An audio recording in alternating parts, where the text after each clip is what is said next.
can you start a little by telling us tonight a little bit about the Tinderbox, which just came out in paperback on August 3rd? Thank you. Well, I mean, most people are very, very happy to hear that the inspiration for the entire novel came from my wife Yvonne.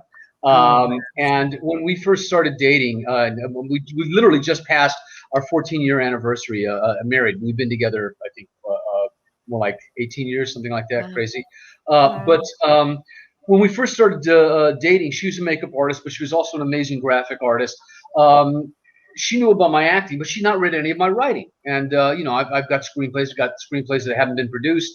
I have a novel that I wrote in college that I need to go back to because it never got, you know, published. And I looked at some drawings that she had done that had been inspired by Hans Christian Andersen's short story, The Tinderbox. But she had done them, and this is in the 90s, so she was cool and hip and a nerd before it was cool and hip, you know. So she had done these in the manga style, you know, back when you had to actually go down to, you know, the bookstore and get the manga or order it from Japan as opposed to clicking it up on your phone. So she had done these amazing drawings that she was thinking about turning into a graphic novel, and they were just so evocative.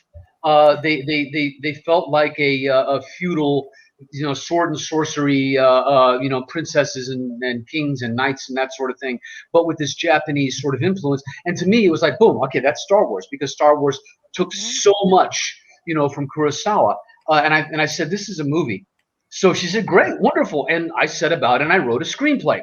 When I finished the screenplay, we looked at each other and went, this is too damn expensive, and nobody's going to give us this money. I've never directed anything this expensive. So we talked about it and talked about it with my manager, J.B. Roberts, who's always been so supportive. And he said, write the book. Just write the book, you know. And, you know, easier said than done. My day job kept getting in the way. And so it took 10 years. It took 10 years off and on, you know, writing some, going away from it, coming back to it. And we were talking about Craig Johnson earlier. He was instrumental in me finishing the novel. Oh, I love hearing that. I was doing Longmire, and after I think in the second season, I finally got enough bravery to go, hey, Craig, you know, I write a little, you know. And I said, would you look at this? And I think I gave him a chapter and a half or something like that. I said, am I wasting my time? Am I out of my mind here? And he read it and he loved it. And he says, you have to finish this. You have to finish this. So I started going back to it in earnest after having dabbled for a little while. And like I said, the process to not only finish the novel, but go through the edits, the polishing, everything else, and actually get it published was in excess of 10 years.